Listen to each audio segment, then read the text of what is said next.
todos, bienvenidas y bienvenidos a la biblioteca Lilia Guzmán de la Facultad de Arquitectura de la UNAM para asistir a la presentación de este libro de René González, arquitecto que nos visita de Miami.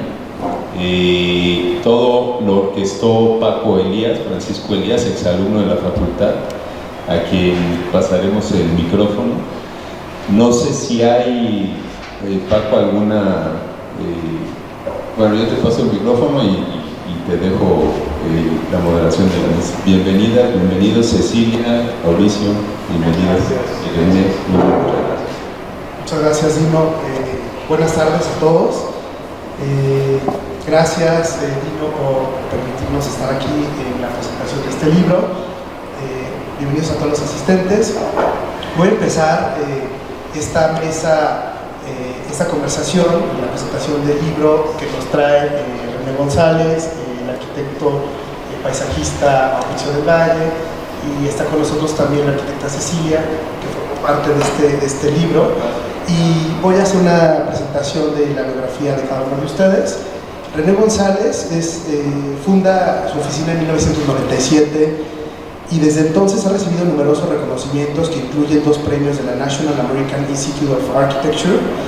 René González es el único arquitecto con más de 60 años que ha sido distinguido en 2 ocasiones por proyectos localizados en Miami, su ciudad adoptiva.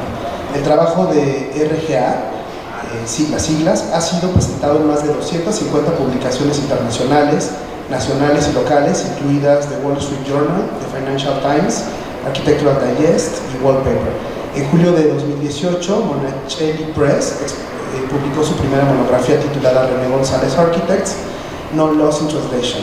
El trabajo del estudio incluye museos, galerías, hoteles y espacios comerciales, así como proyectos residenciales que han sido premiados. René González Architects es conocido por su aproximación interdisciplinaria que combina arquitectura de interiores, diseño de paisaje y diseño de producto para crear proyectos integrales.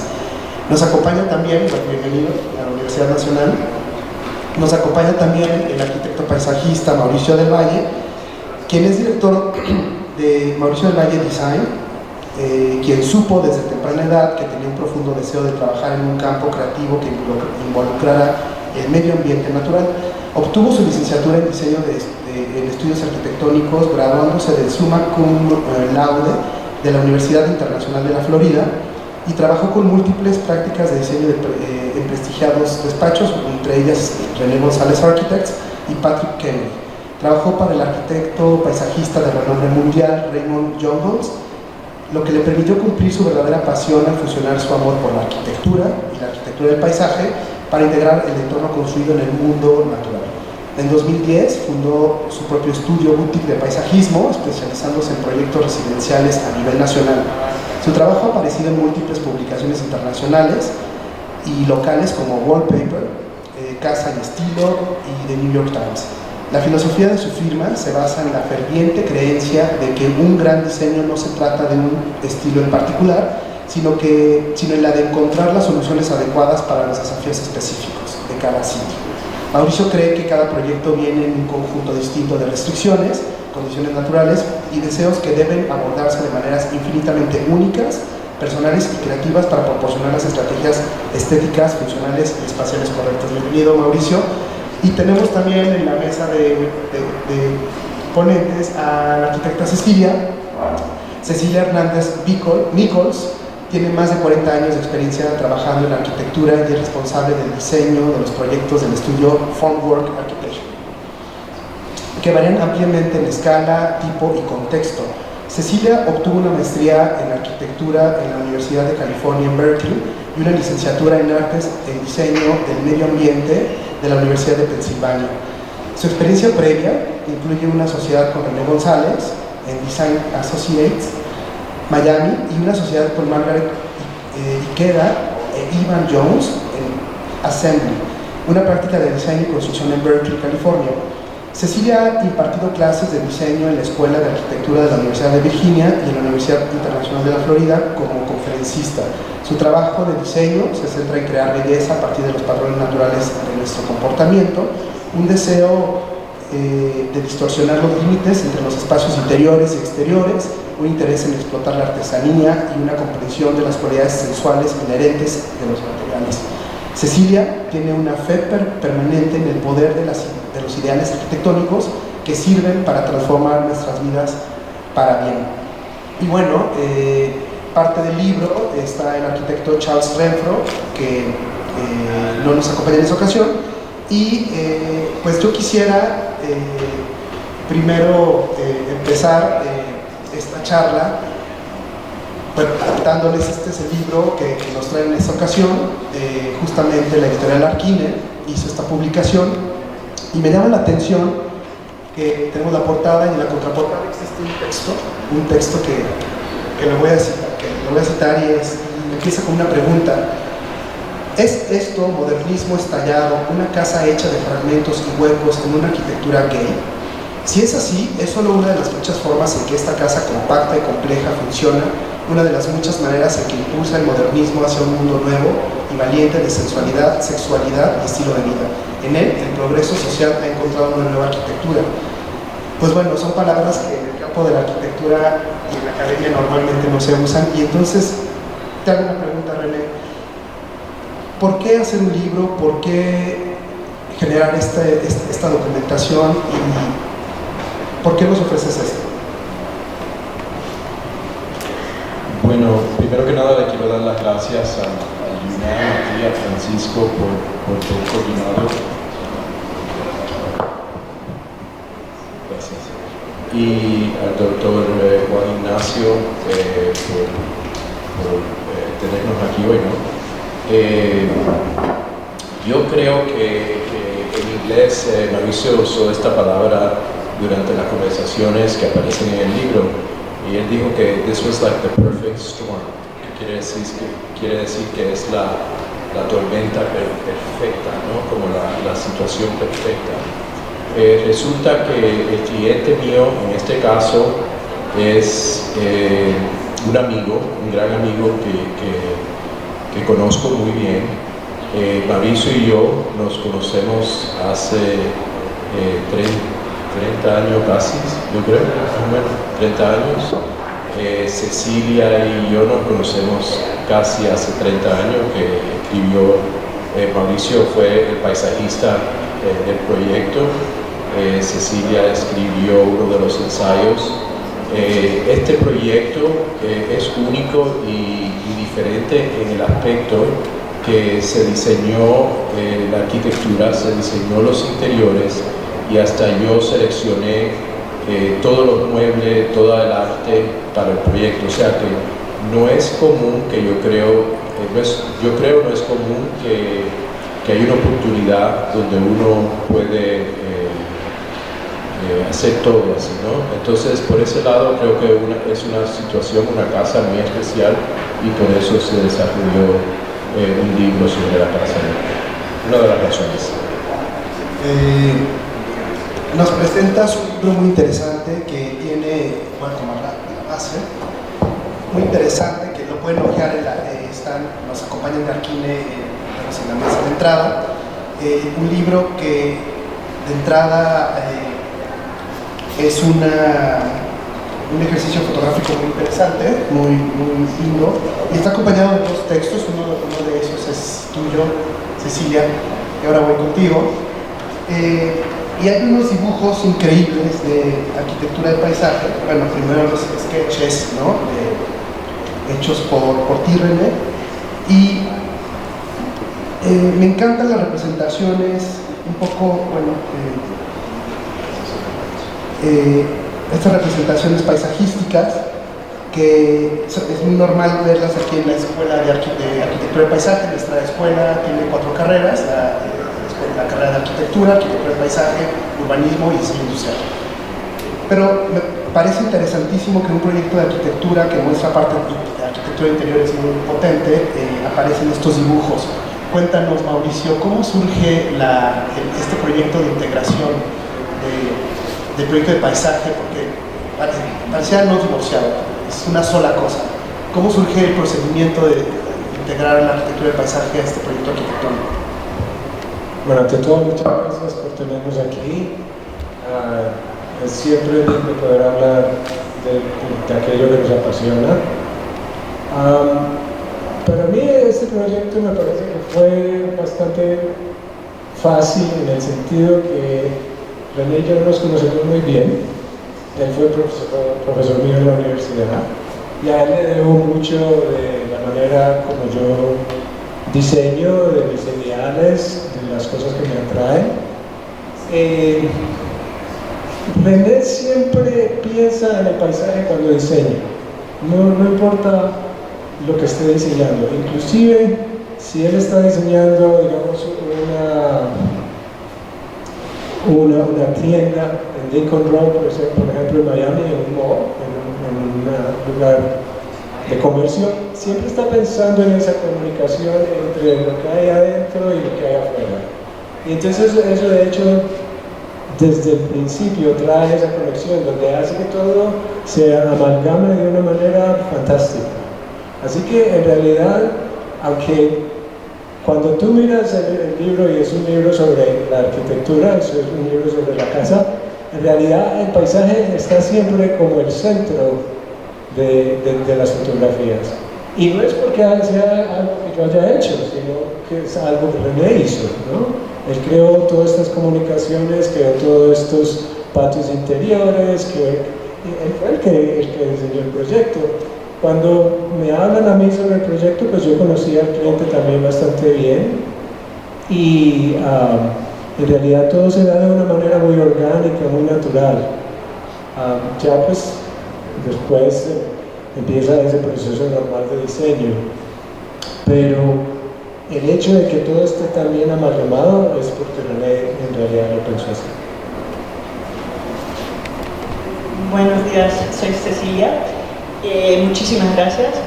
Yo lo que iba a decir es que para mí lo interesante es las relaciones entre estos tres hombres que se conocen tan bien, pero también los 30 años de práctica de compartir los conceptos y el idioma ¿cómo se dice?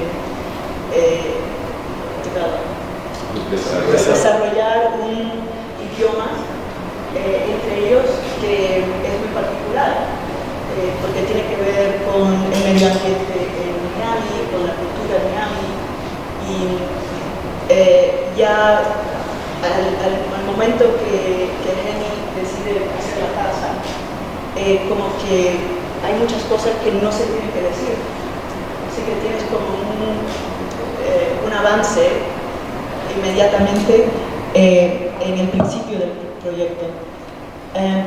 Y también dos diseñadores que tienen ya mucha práctica cada uno por su parte y juntos. Haces una nota en el texto, en tu texto, Cecilia, que dice, si el trabajo de René es intuitivo, como él dice, no es el tipo de intuición que engendra formas escultóricas, más bien la brújula interna de René le dice cómo ubicar un edificio en un lugar particular y anticipar la influencia que tendrán los sistemas naturales en el proceso de diseño. Lo guía sobre cómo encontrar el suelo y el cielo de maneras que no luchen contra las condiciones nativas y por lo tanto producir obras arquitectónicas que son magníficas, innovadoras, incluso impactantes, y sin embargo tienen una aparente facilidad, una obviedad en su capacidad para reflejar y adaptarse en un entorno inmediato. Me gustaría que hablara, que nos profundizara sobre qué características peculiares, particulares, pudieras, aunado a las charlas que teníamos previamente, sobre esta arquitectura.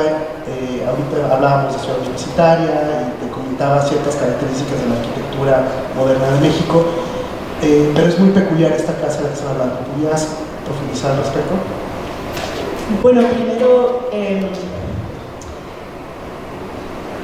esa conversación que tuvimos empezó con una pregunta sobre cómo Frank Gehry trabaja y que es un sentido muy diferente de lo que hace René. Pero los dos, cuando los ves de afuera, parece un trabajo muy personal, muy intuitivo, muy cultural. Pero cuando me imagino y de lo que he leído, cómo trabaja Frank Gehry, los proyectos como que casi no tienen contexto a veces. Lo hace con una cultura, es lo que piensa él en el momento, es autobiográfico en ese sentido. René no hace eso, él se casa casi al programa, al sitio, y explora entonces la sensualidad en ese particular, those particular condiciones particulares. Bueno, es interesante esa conversación que tuvimos porque yo estaba diciendo a Cecilia que no creo que lo que hago yo es intuitivo.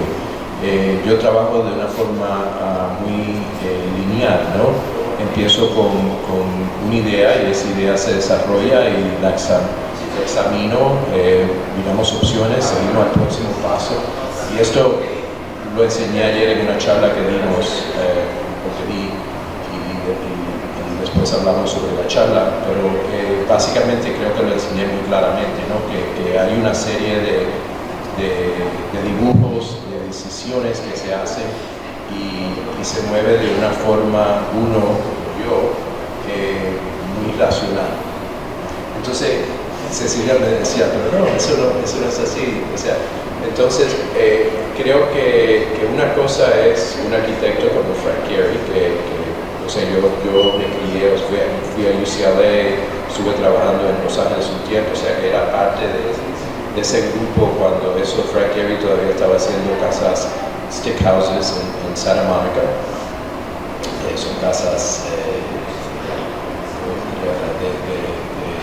muy poco de solución arquitectónica fina, ¿no? Entonces, de mi punto de vista es muy diferente de la forma que trabajo yo a esa forma de pensar, que es más como un artista, ¿no? Yo creo que nosotros tenemos una responsabilidad al medio ambiente, al cliente, al sitio, a todas las cosas que forman la base de una arquitectura. Y eso es muy diferente a ser un artista, que estás desarrollando quizás ideas o estás tratando de examinar algo que te preocupa, pero no necesariamente tiene que sentarse uno en eso o habitar un espacio que es todo parte de la solución de un diseño o de la arquitectura. Al revisar el libro, vemos sin duda pues, un trabajo monográfico de descripción estricta de lo arquitectónico, ¿no? De un arco arquitectónico, términos y demás. Pero existe un sesgo muy ligero, pero presente en todo el proyecto, que es justamente una preocupación sobre el cambio climático y acciones en diseño contemporáneo actual, diseño actual, que queda estable. La casa está levantada como una arquitectura primitiva de pueblos de los litorales, pero no tiene como un discurso anunciado de hacer arquitectura verde. ¿Pueden profundizar al respecto sobre las características de este proyecto? Bueno, empiezo yo y entonces le dejo que hable Mauricio mejor sobre esto, porque es más verde que yo. Mira, esto también lo estamos hablando, que obvio que tenemos una responsabilidad de pensar sobre cómo fabricar de una manera sensible, de una manera que si en el sur de la Florida hay un problema con el medio ambiente y el nivel de agua, que de alguna manera que fabriquemos de de tal forma que podamos que podamos hacer algo que funcione para eso. Eso sin duda, ¿no? Pero yo personalmente no desarrollo las obras pensando sobre eso, sino pensando más sobre qué pertenece en este lugar. Y al final del día es la misma cosa, ¿no? Y eso también, hablé un poco de eso ayer durante la charla, porque tuve la oportunidad de enseñar un proyecto que hice en los años 80, que fue mi tesis. Y se parece mucho a esta casa. Es increíble cómo se parece. Y cuando eso, no se hablaba del medio ambiente y de la crisis que tenemos hoy en día. Entonces, por ese lado, es para mí una cosa muy natural desarrollar una casa así, en este lugar, porque es tan obvio. Después que se hacen ciertas decisiones como levantar la casa, ponerla en pilotis, todo eso, entonces se crean oportunidades. Es muy interesante porque yo lo veo como oportunidades serias, ¿no? Y Mauricio por ese lado ha sido un partner increíble para poder desarrollar esas oportunidades. Entonces, en el libro, y voy a dejar que Mauricio entonces hable un poquito, pero en el libro hay una serie de dibujos que hizo Mauricio que se trata de cómo negociar el agua en el sitio. Pero no de una forma técnica, sino de una forma poética. Entonces, bueno, Mauricio, explica por qué sucedió eso. Bueno, primero que todo, en Miami no es tan fácil ser verde. Y sobre todo en un tipo de arquitectura como esta, que no es la arquitectura que la mayoría de nosotros podemos comprar, digamos, ¿no? Cuando estás lidiando con un cliente que tiene dinero, con un cliente que tiene poder, generalmente estas personas están acostumbradas a que se hace lo que ellos dicen. Y que en realidad el medio ambiente no importa tanto para ellos. Ellos lo que quieren es que algo se haga de esta manera y que no lo hagas. Entonces tienes que tener un poco, digamos, de mano izquierda y un poco de poesía. Entonces, recuerdo que al principio cuando abrí mi estudio, yo pensé que yo iba a trabajar siempre con material endémico, que iba a ser como una cruzada de volver a lo nativo y esto. Pero cuando tú le hablas a una persona, a un cliente de esta categoría, de cosas nativas, y esto no quieren saber. Es más, las miran y no les parece que son lindas, que estéticamente que son hierbas, ¿no? Exacto. Entonces, cuando miras esta casa, ves que es toda muy tropical, que es lo que la gente piensa de Miami. Y Miami no es un lugar tropical, nosotros somos un área subtropical. Pero eso nos da la oportunidad de poder usar material tropical también, lo cual es muy bueno porque es muy lindo. Todo lo que sea Amazonas, todo lo que sea hojas grandes, todo lo que sea toda esta cantidad de verde y toda esta exuberancia, pues bellísimo, sobre todo una persona como este cliente que vive en Detroit y que tiene que estar en el frío 9 meses del año. Ahora, sin tener que decirles a ellos que estás tratando de hacer algo así, lo puedes hacer. Entonces René tiene una idea linda y se inspira en el mangle rojo, que tiene estas raíces que son elevadas y le mantiene arriba del agua y esto. Inmediatamente yo me meto por ahí y digo, bueno, en realidad el problema que hay aquí con el agua es lo que llamamos los seres humanos. El calentamiento global es una cuestión que tiene que ver mucho con la industria, ¿no? Pero al mismo tiempo puede ser muy lindo vivir en una casa lacustre, ¿no? Y es algo como lo que René diseñó. Entonces pensé, en vez de pensar como un ingeniero civil y decir, bueno, el agua es nuestro enemigo y lo primero que hay que hacer es acumularla y sacarla de aquí, ¿por qué no la dejamos aquí? A todos nos atrae mucho el agua, porque es natural, es nuestra vida, ¿no? Entonces, si en realidad podemos empezar a esculpir estos pequeños montículos alrededor de todo el lote, y mantener el agua lejos de la arquitectura, pero llevarla a lugares donde se pueda acumular para que las plantas la puedan aprovechar, pues entonces no necesitamos deshacernos de ella, ¿cierto? Yo le mostré mis dibujos y después ya más cosas más técnicas al ingeniero, y entonces le expliqué qué era lo que quería hacer, y él me dijo, bueno, en realidad no vamos a tener que poner drenajes aquí, me parece que con lo que hay y la manera como absorbe el agua el lote y con lo que vas a sembrar, lo vamos a hacer. En realidad nunca hemos recibido ninguna queja de que haya problemas de inundaciones allí. Incluso una cosa muy especial que pasó en esa foto que muestras, donde está todo el agua cuando empieza la construcción, que se empiezan los pilotes, ahí, eso es una laguna. Porque una de las cosas que tuvieron que hacer, sí, una de las cosas que tuvo que hacer René fue lo contrario que siempre se hace en Miami, es subir, porque estás huyendo del agua. En este caso ellos excavaron, porque si no, no les daba, por restricciones de altura, no les daba la altura del edificio, o sea que todavía me la puso más difícil, pero en cambio lo pudimos lograr, y como te digo, nunca nadie se ha quejado ni ha habido problema. El agua se acumula, se ve lindo, es como un jardín de lluvia, como lo hacen los japoneses, por ejemplo. El agua se va y seguimos. Porque, para poner en contexto, esta casa está ubicada en Miami Beach, que es una barra, mientras que Miami es el territorio continental.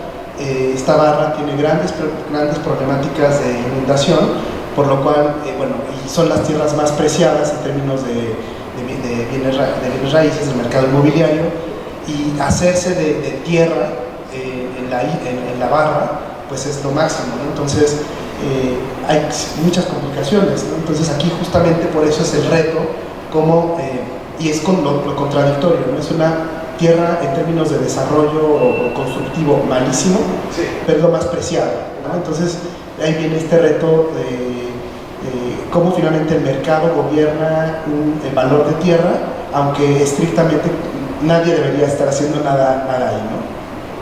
Para mí, la respuesta de René y la respuesta de Mauricio, me dice que la casa propone una visión después ya aceptando que el clima ha cambiado. Y porque mucho del trabajo ahora es cómo parar los cambios, cómo nos protegemos. Pero Mauricio y René no nos protegen en esta casa.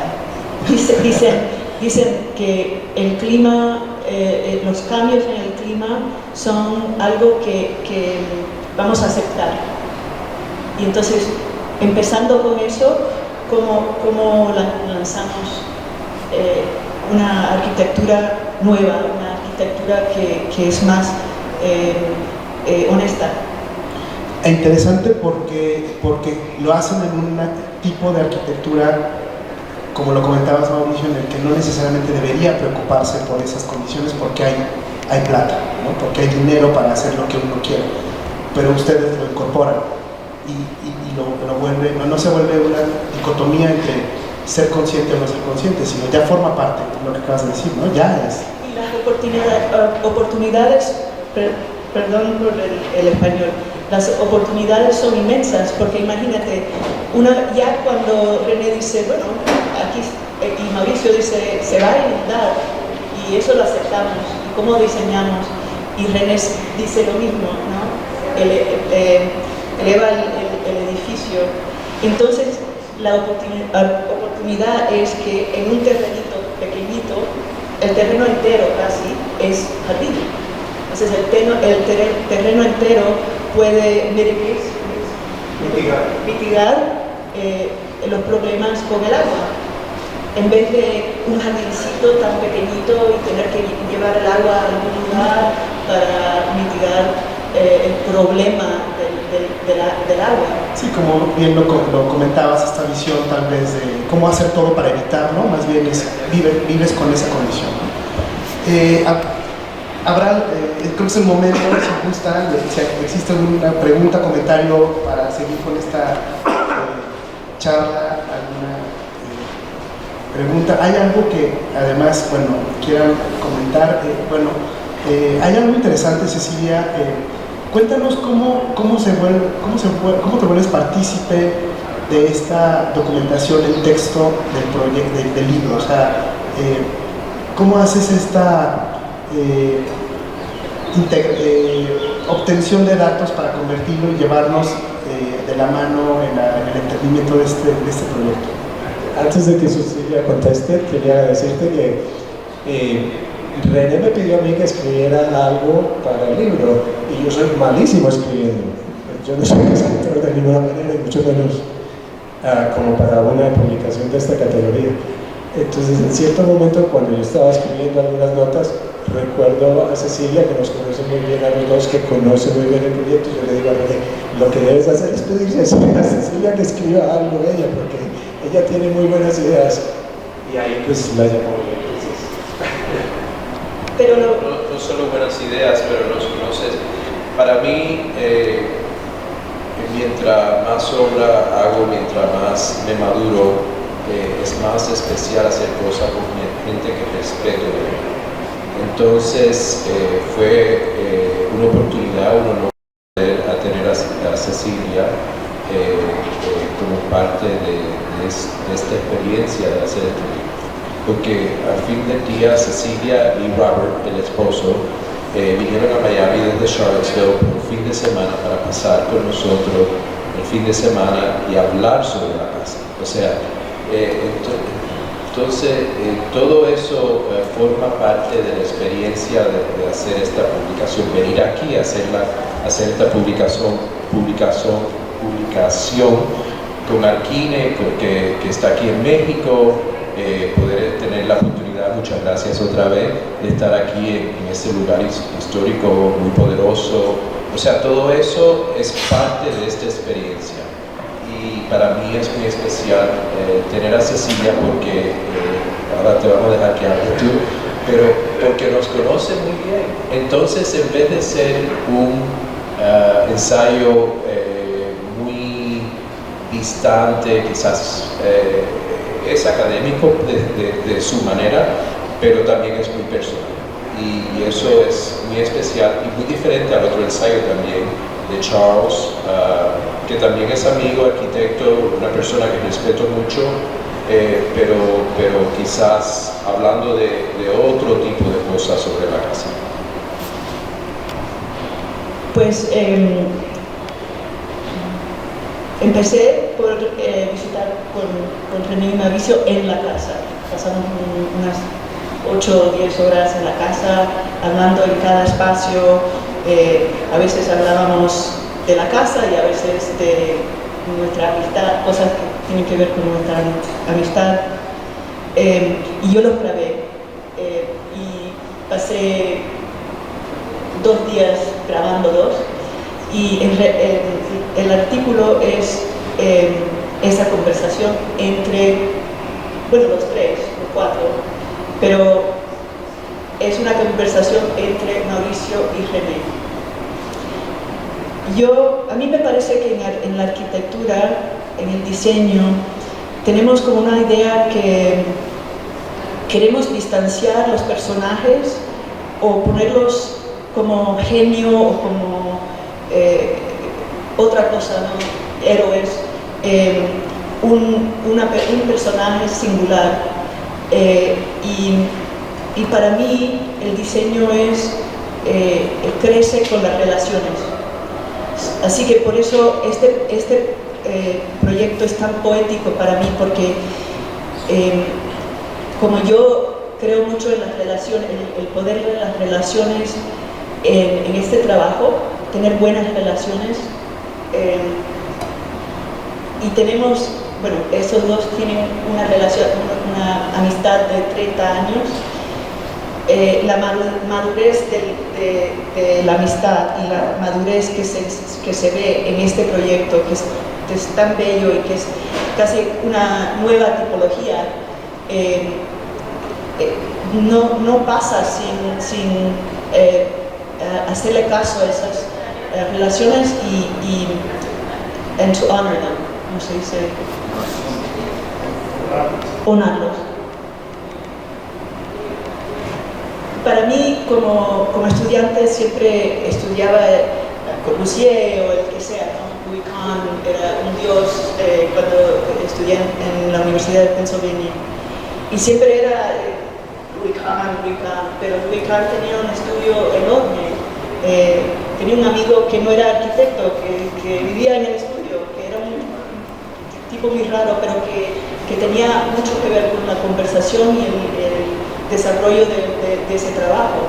Entonces, creo que si los estudiantes se dan cuenta que tanto como desarrollar sus talentos en el diseño, tienen que desarrollar sus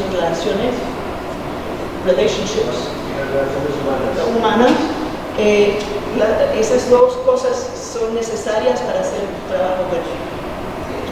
Claro, algo que me llama mucho la atención y que justamente ha sido una de las preocupaciones de la academia desde siempre es cómo se divide campos de conocimiento, ¿no? En diferentes carreras, siempre pensando en esta hipótesis de que al final cada especialidad debe integrarse y producir una sola cosa. Y acá, sin duda, se vuelve un proyecto muy refrescante para nosotros, porque por una parte tiene varios sesgos, ¿no? Como comentábamos, esta preocupación sobre hundimientos de zonas del litoral del mundo, que ya lo ponen y que incluso hasta sale en una serie en Netflix como una de las casas más destacadas de los Estados Unidos. Felicidades. Y no por eso pierde espectacularidad ni pierde funcionalidad, pero sí habla de un sector social muy peculiar, ¿no? Sobre todo vuelve a poner en la mesa la creación de lo único y del traje a la medida. Todo esto, ¿no? Bespoke, todo esto es muy refrescante porque también para jóvenes estudiantes o los que estamos haciendo práctica fuera de los Estados Unidos, en México, pues es un manifiesto muy claro de que nada está peleado con nada, ¿no? Incluso el tema de interiores hay una tendencia muy fuerte de generar carreras de arquitectura de interiores, o le llaman diseño de interiores, y se va diluyendo el conocimiento del diseño del hábitat por llegar a decoración, ¿no? Que también es muy criticado, pero aquí convive todo. Hay una parte del tema de mobiliario y incorporación de arte contemporáneo. ¿Quieres hablarnos, René, sobre ese aspecto?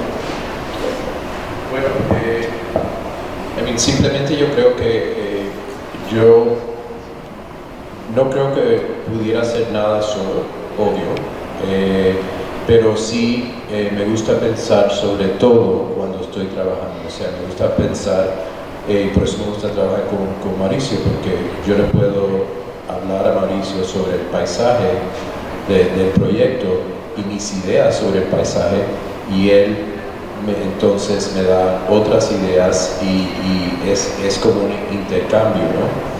Y eso sucede en este proyecto, por lo que hablamos al principio, en el aspecto que tenemos la oportunidad de desarrollar la arquitectura del interior, que para mí no la veo como arquitectura del interior, la veo como la arquitectura, y al mismo tiempo seleccionar los muebles que en este caso son de coleccionista, se puede decir así, que tampoco lo veo como una cosa ajena, lo veo como una cosa muy natural, porque al final del día estoy seleccionando piezas que de alguna manera funcionan espacialmente, que tienen materiales que están funcionando en conjunto con la arquitectura, y igual el arte. O sea, sí, al fin del día creo que puede ser una visión muy particular, pero si el cliente está compartiendo contigo esa visión, porque la verdad que en este caso y en los casos de mis proyectos, creo que los clientes están compartiendo la visión mía, pues perfecto, no hay problema ninguno. No quiere decir que si el proyecto tiene diferente escala, que no me gustaría trabajar con alguien que está más encargado solamente de los interiores, obvio siempre alguien que se encargue del paisaje, porque es algo muy complejo. O sea, pensar como arquitecto que yo pudiera hacer eso solo es absurdo, ¿no? ¿Existe alguna pregunta del público? Sí, Dino.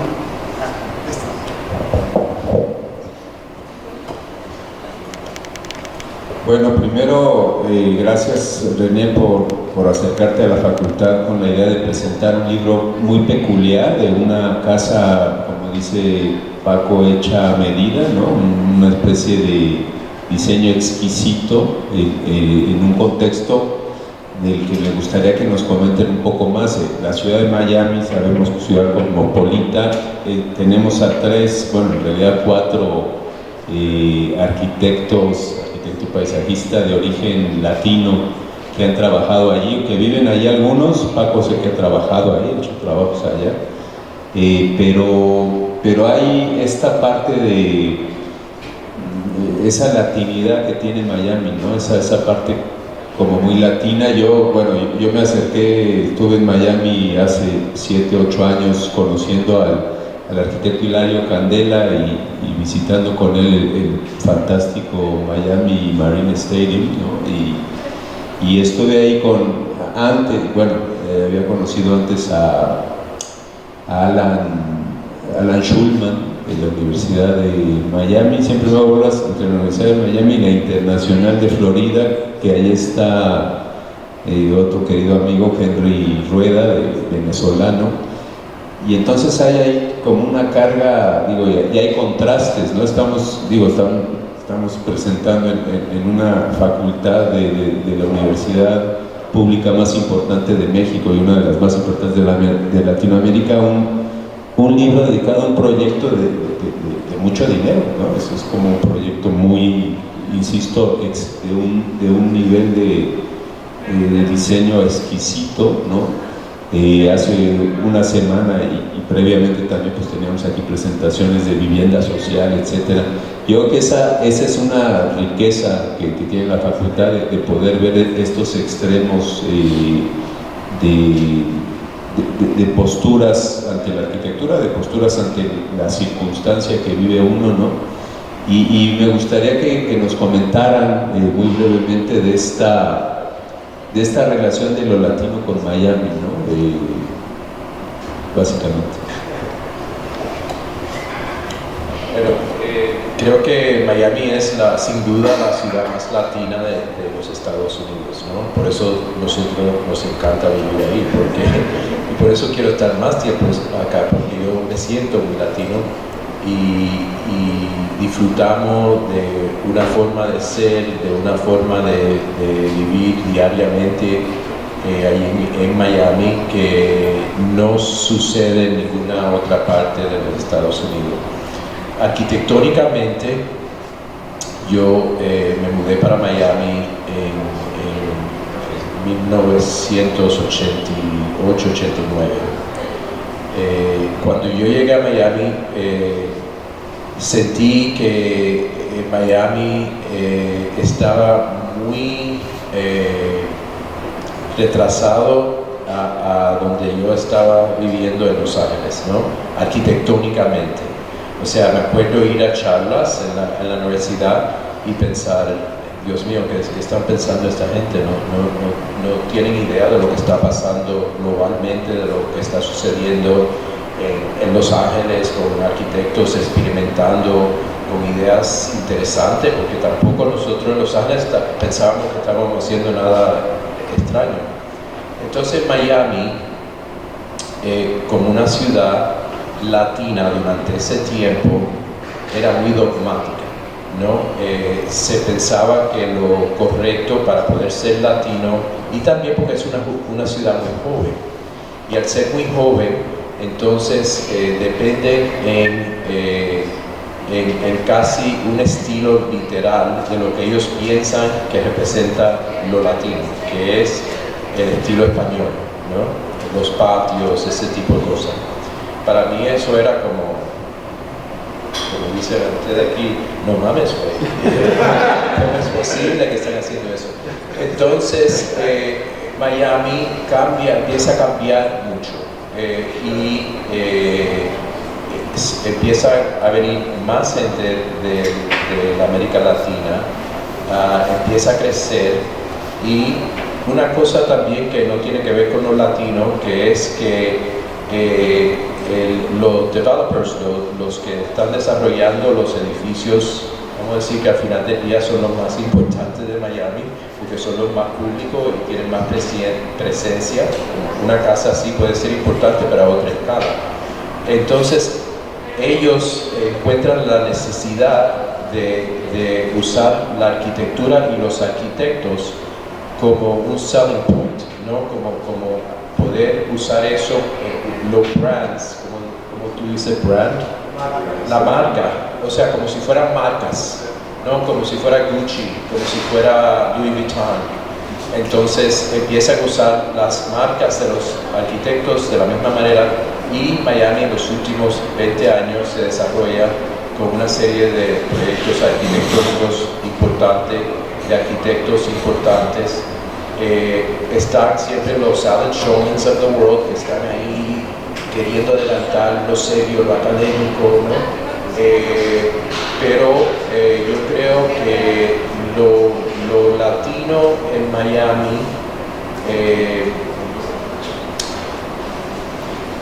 a cierto punto era una cosa que era problemática, ¿no? Porque estaba creando una situación de estilo, y también, como expliqué, porque Miami no es muy madura, es una ciudad muy joven, y por ese lado puede ser muy experimental, que es, creo que la dirección que se va desarrollando ahora, pero antes era un lugar un poco más conservador, por ese lado.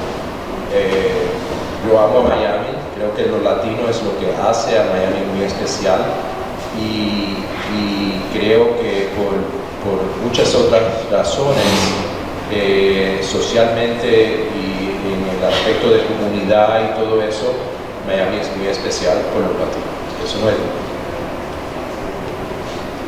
en Miami se reúne un tremendo poder político y financiero del mundo latino, y eso es muy único en los Estados Unidos, donde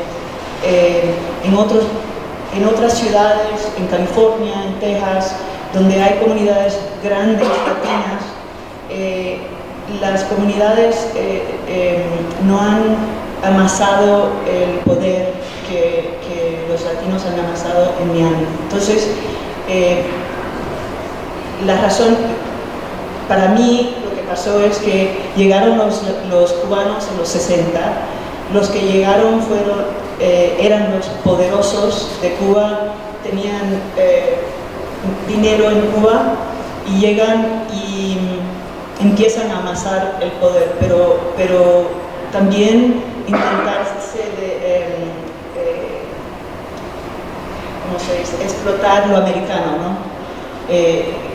Entonces, y nostálgicos por su país. Entonces, los estilos antiguos, españoles, los importan, pero de un sentido muy pastiche. Empiezan a amasar el dinero, y ya a finales de los 80, a principios de los 90, la sociedad ya es más madura, y empiezan a venir muchos otros latinos que están atraídos a Miami, porque en Miami entras a cualquier restaurante, banco, reunión de negocios, y igual se habla español en vez de inglés. Entonces, los poderosos de Latinoamérica se sienten cómodos ir a Miami en vez de, no sé, Charlotte, North Carolina, o Nueva York, o a un San Francisco. Y para mí, ese poder es la razón por la cual tenemos ahora una ciudad muy vibrant.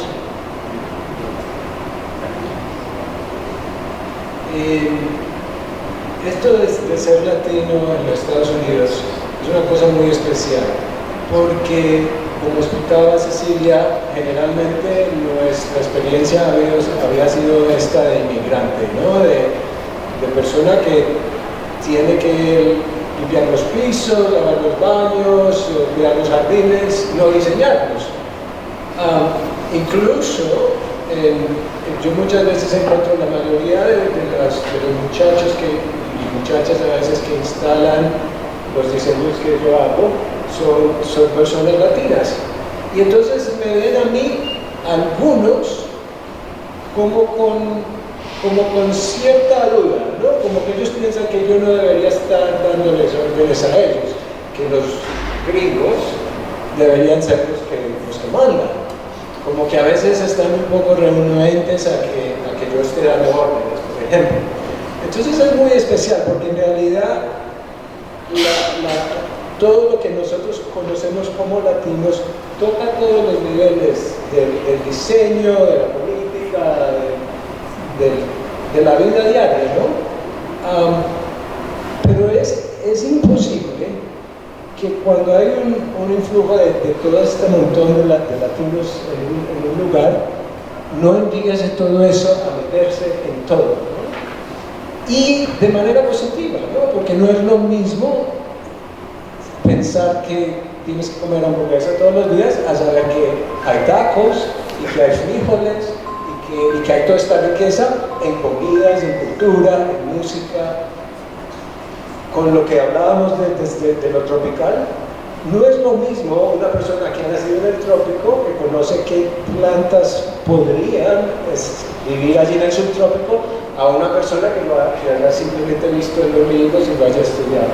Entonces, en realidad es muy interesante, y aunque a veces, como es normal, el país y las personas que generalmente han sido los dueños, que en realidad dueños es el que en el momento, ¿no? Porque el dueño siempre ha cambiado con la historia, pues se presenten un poco como renuentes a que haya este influjo, toda esta influencia, pero en realidad lo que hace es enriquecer todo. Y Miami, como decía Cecilia, es vibrante por eso. Y no son solamente los latinos, claro, hay una presencia latina muy grande, pero allí hay gente de todo el mundo y todo esto siempre lo hace mejor. En todo nivel, por supuesto, a nivel arquitectónico, a nivel de diseño, también. Y somos los latinos los que hemos atraído al resto del mundo, ¿no? Y, lo digo, hicimos el sitio muy interesante. Por lo menos con sazón. Zorrón cubano y los mexicanos en Miami también están haciendo lo suyo, ¿no? Sí. ¿Alguna pregunta, comentario del público? Sí, Yo tengo una preguntita. Es en relación al título del libro. ¿Por qué deciden llamarlo así y a qué se refiere? Okay. Pues la casa siempre referimos a ella como el Prairie House. Es la división de la calle. Es la calle, Prairie Street. El primer libro que se publicó por Monticelli de mi obra se llama Not Lost in Translation. Not Lost in Translation se refiere a arquitectónicamente no perder una idea durante el proceso del diseño, pero también se refiere a que yo soy latino, que yo, o sea, es como un juego, ¿no? Sobre eso. Y también es una película, sí. Entonces, The Little House on the Prairie, que es un show, sí, entonces la idea de nuestra niñez, y que es una casita, ¿no? Es como una casita. Entonces esto es como, this is not the Little House on the Prairie. This is not the Little House on the Prairie. Y la verdad que la traducción, trabajando con el team de Arquine, que está aquí, gracias, fue no la pequeña casa en la pradera, que para mí me dio dificultad entenderlo, porque la pradera es como una palabra que yo no uso, y tampoco el español no es mi primer idioma. Yo soy cubano, me crié en los Estados Unidos, pero nunca tuve una educación formal en español, ¿no? Entonces, nada, por eso sucede el título, pero sí es como un juego, es parte de lo que estábamos hablando antes al mismo tiempo, ¿no? Porque en el otro libro mío, cuando yo dije, oh, let's call it Not Lost in Translation, no sé, creo que vi algo que me hizo pensar eso, y el diseñador del libro me dijo, pues está bien, porque eres español, pues está bien, ¿por qué no? Y entonces, una de las cosas que estamos hablando es lo bonito de poder tener la seguridad o poder hacer las cosas que uno siente. Y para mí es como un título lindo, que tiene otro sentido, que es simpático, que se refiere a... Sí, y por eso sucede eso. It's a long explanation. Quería hacerte una nota corta, es que el show de The Little House on the Prairie es la familia Ingalls en Latinoamérica. Entonces ese es el show. Lo que pasa es que cuando los shows se presentan en Latinoamérica, o las películas, eso, se les da por supuesto un nombre que nosotros entendamos como latinoamericanos. Y entonces, claro, la familia Ingalls para nosotros es algo que como que nos relaciona más. Por lo tanto, al hacer la traducción exacta no es lo mismo, pero ese es el show. Sí. A ver, si me...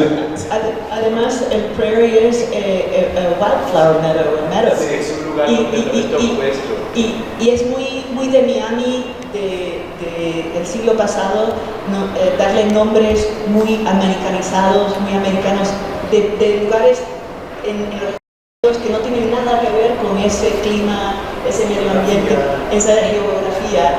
Entonces se tenía que decir, ¿no? This is not, aunque heredaron el nombre por la calle. Sí, de hecho yo lo que quería decir es eso, es como un poco descoloca el título, descoloca, porque no, entre paréntesis, la pequeña casa en la pradera. Sí, yo pensé que a lo mejor tenía que ver con aquí no se llama se llama La Casita en la Pradera. El programa de aquí era La Casita en la Pradera, si mal no recuerdo, ¿no? Y era ese programa de televisión que a mí no me gustaba nada, pero bueno. Y sí, era una casa en la pradera, totalmente distinto a este lote tan cerradito, rectangular, etc. Y luego lo de Lost in Translation me hace mucho sentido. Y sí, bueno, yo lo relacionaba cuando leí tu semblanza, not Lost in Translation. Obviamente lo refería a la película de Sofía Coppola, ¿no? La película con Bill Murray y Scarlett Johansson, que es esta que se pierde en Tokio, ¿no? Que es un película, entre otras cosas. Pero sí, en el título en español queda como, yo que nadie le va a hacer referencia a La Casita en la Pradera. En todo caso tenía que haber sido no La Casita en la Pradera, ¿no? De hecho, descoloca. Cuando debo confesar que cuando empezamos a analizar el libro, cuando surge esta idea de presentarlo en la UNAM, que hablamos con Dino, la gente de la oficina me decía, no, yo creo que es un error, ¿no? Es un error ortográfico. Entonces yo no sabía cómo decirle a René, oye, creo que los de aquí se equivocaron. Hasta que di el humor americano, cubano-americano, y entonces me di cuenta que no era un error.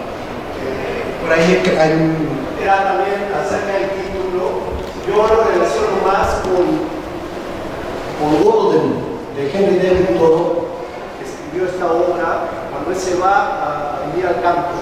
Acerca el Y micrófono. luego también lo relaciono con Wright, con las casas que desarrolló en Illinois. Acerca más el micrófono porque...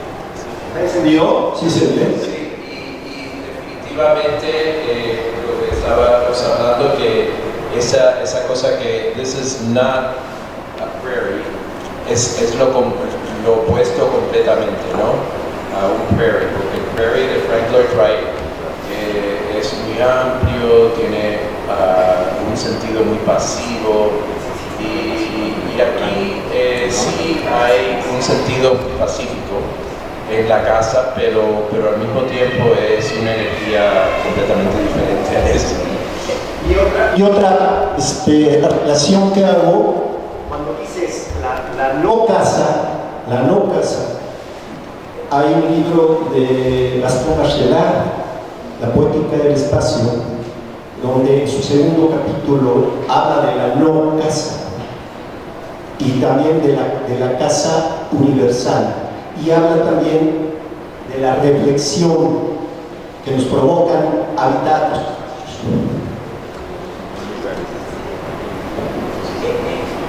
En cierto sentido, el prairie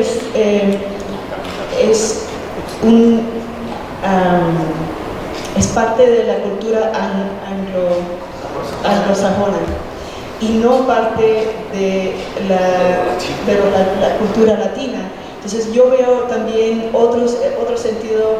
El título es como, no un rechazo, pero como claiming a territory, un territorio nuestro, latino, en este lugar, que es diferente y que tiene su propio cultura. Que se refiere a la pregunta del libro, ¿no? Sí. De lo latino que es Miami.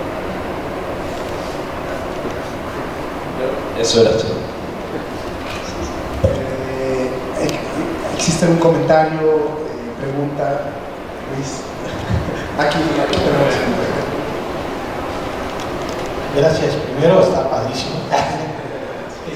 Mi pregunta es, entiendo la relación René Mauricio como alumno que fue, ¿no? Y entiendo que también Cecilia estás muy metida en la academia, ¿no? Entonces, es una obra muy particular, entiendo personal, ¿no? De reflexión y demás, pero mi pregunta es, como miembros tanto de la academia y que ponen en práctica seguramente lo que enseñan, ¿cómo ven en este momento la academia y la arquitectura? No sé si en Miami sea algo especial que no esté sucediendo en el resto de Estados Unidos, y con lo que conocen Francisco de la Academia en México, se puede transmitir todas estas sensaciones, todas estas posibilidades de hacer, o va por otro camino la academia. I have some opinions about that. Yo vivo en Charlottesville, Virginia, home to Thomas Jefferson, Monroe, Madison, presidentes antiguos de los Estados Unidos, y una universidad muy respetada, el programa de arquitectura, en parte porque Jefferson era también part-time arquitecto, ¿no? Para mí, y lo que he visto yo, es que con estas cuestiones del medio ambiente, de los problemas que tenemos con el medio ambiente y la emergencia que nos sentimos, las escuelas de arquitectura, por lo menos en mi opinión, espero que nadie me tells on me, en UVA se han han rechazado un poco el diseño como an aim in itself, ¿cómo se dice? Una necesidad, el fin último, y han destacado programas, currículo que intenta ser más científico, más y sí, los arquitectos tenemos que entender estructura, tenemos que entender ingeniería civil, de todo, ¿no? Pero no son, históricamente no somos expertos. Traemos los expertos, sabemos suficiente de cada tema para traer a los que necesitan trabajar en un trabajo, y somos los que organizamos toda esa información para realizar un concepto fuerte en el final, ¿no? Para mí que ahora estamos enfocados demasiado en que la arquitectura, que somos también como ingenieros de un tipo, y como que diseño es un lujo, y para mí los problemas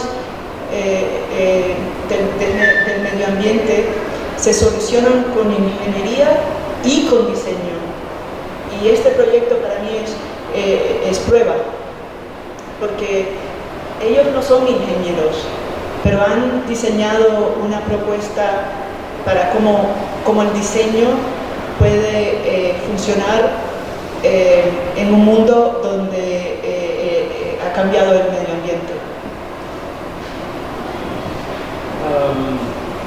La visión mía es un poco no, muy pequeña, digamos, porque yo no soy académico, yo nunca he enseñado en una universidad, a veces poner así o algo de esto, pero tengo una vista muy curiosa, que es que los muchachos que me ayudan en el estudio son muchachos que vienen de la universidad. Precisamente hoy hay 3 de ellos que se están graduando como arquitectos paisajistas. Y yo veo que estamos en un momento muy especial en cuanto a que la tecnología y el poder que tenemos de comunicación a nivel mundial, con todo lo que es la comunicación en masa, con Twitter, con Facebook, está creando una situación muy diferente, que yo creo que nunca hemos vivido en la historia. Ahora que está, sobre todo en estas últimas semanas, lo de la inteligencia artificial, por ejemplo, y viendo cómo para ellos todo es tan natural, ¿no? Toda esta tecnología, todos estos cambios, todos estos programas, es tan natural, y ellos lo que quieren es hacerlo e investigarlo. Entonces me parece a mí que es muy interesante, que puede ser que todo salga muy bien, o puede ser que todo salga terrible. Pero los veo a ellos preocupados, a los muchachos, y además de eso, nunca me encuentro con un muchacho joven, o sea, con alguien que venga a la universidad. No, una de ellas, por ejemplo, no es una muchacha joven, ella ya tiene su carrera y decidió volver a la universidad. Pero tiene la mente muy abierta, sobre todo muy abierta a los problemas sociales, a los problemas de democracia, a los problemas del medio ambiente. Entonces, yo a veces, sobre todo en un lugar como Miami, donde hay un poder cubano muy fuerte, con ciertas ideas bien arraigadas, hay que tener cuidado lo que dices, ¿no? Porque a veces puede volverse una conversación política, ¿no? Pero la gente que sale de la universidad, no, ellos oyen a todos, y están acostumbrados a las diferencias de personas, de modos de vida, de modos de hablar, de acentos. Entonces a mí me parece que es muy interesante, y como persona que me considero ser positivo siempre, pienso que puede haber un buen futuro, que puede haber mucha esperanza. Esperemos que así sea.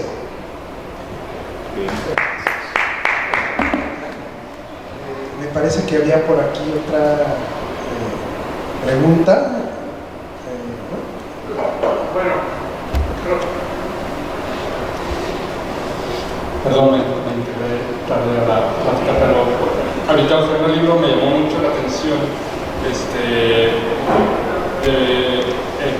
que hay un contraste muy fuerte entre las atmósferas interior y exterior del proyecto, y a mí me llama, o una de las lecturas que me gusta hacer en un edificio son las atmósferas que se generan en los proyectos, ¿no? Básicamente en varias manifestaciones artísticas, en la música.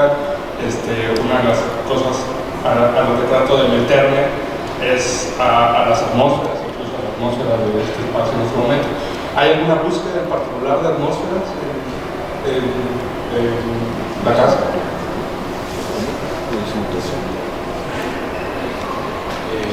Estoy tratando de entender cuando se habla del atmosphere, ¿no? Del ambiente. Los ambientes interiores.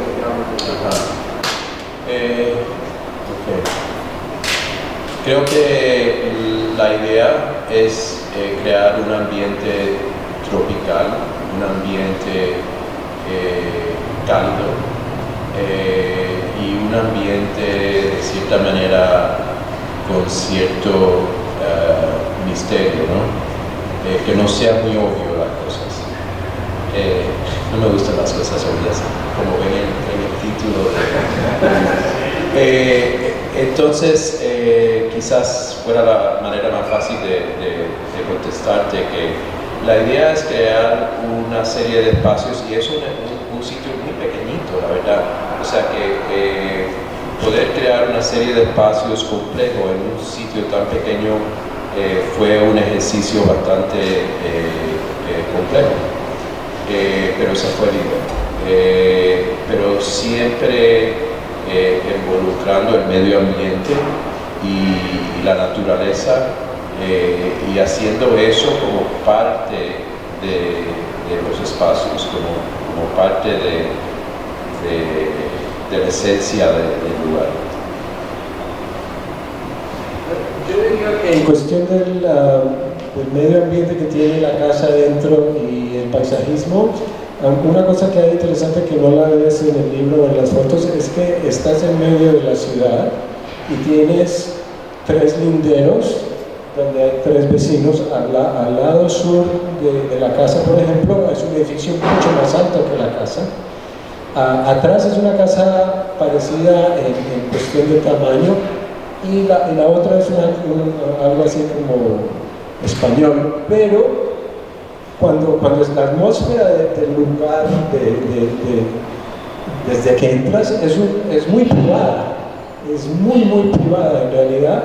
Entras allí y te sientes que estás en otro mundo, en un oasis, y por supuesto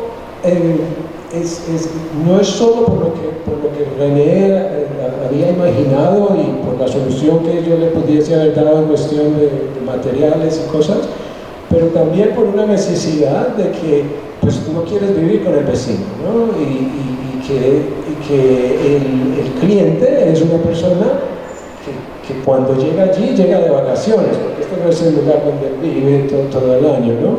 Entonces,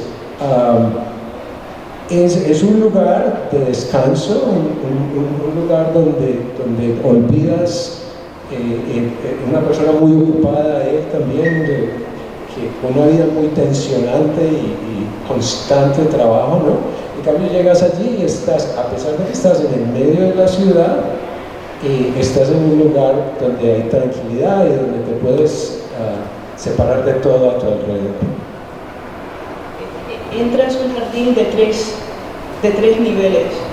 El jardín y la arquitectura es the habitation ocurre en el medio, en el nivel del medio. Entonces, un nivel donde no estamos tan acostumbrados a estar en un jardín, pero el jardín viene de abajo, lo penetra y de arriba. Entonces, aunque nada está sembrado en ese nivel del medio, y lo que hace es, abajo, cuando entras es como un sentido como estás en un rainforest. Tienen agua, la piscina también es una fuente, como una piedra enorme. En el jardín de abajo se ve como una piedra enorme y toda que se baña en agua constantemente. Entonces, no es que oigan el agua, pero como hace el stack effect,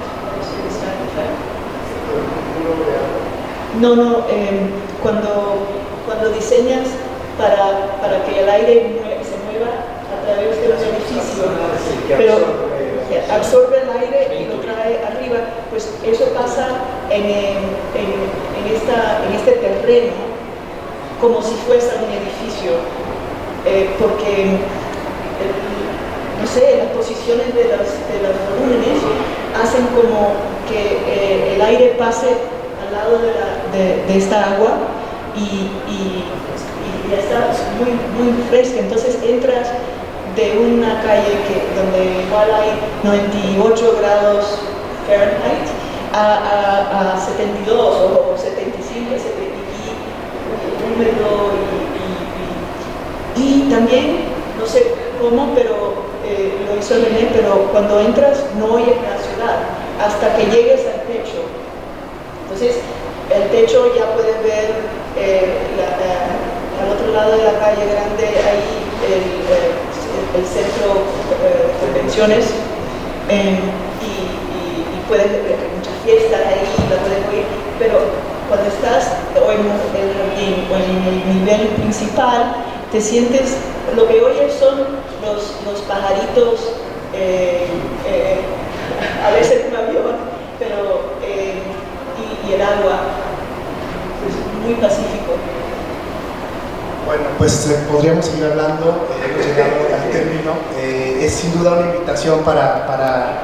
Dino, perdón, ¿querías comentar algo? Bueno, era para despedirme también, agradecerles a René, a Cecilia, a Mauricio y obviamente a Paco, a ver, este vínculo para tenerlos hoy aquí. Comentar, ahora que hablaba Cecilia del campus de la Universidad de Virginia, ¿no? Que tenemos esa hermandad, somos, junto con la Universidad de Virginia, la ciudad universitaria, 2 de los 5 campi, de los 5 campus universitarios declarados Patrimonio Mundial por la UNESCO.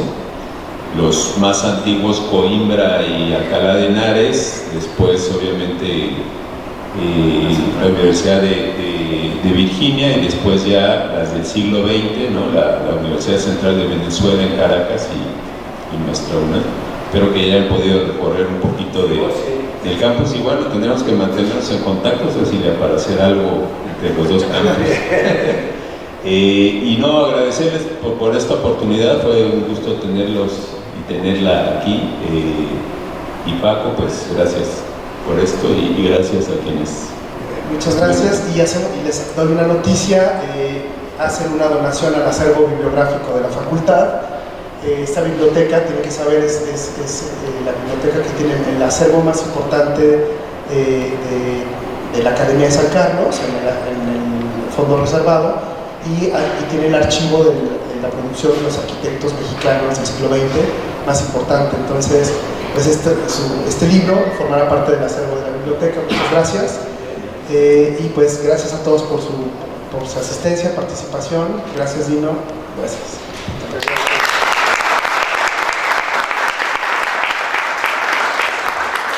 Tenemos un anuncio de nuestros amigos de Arquino.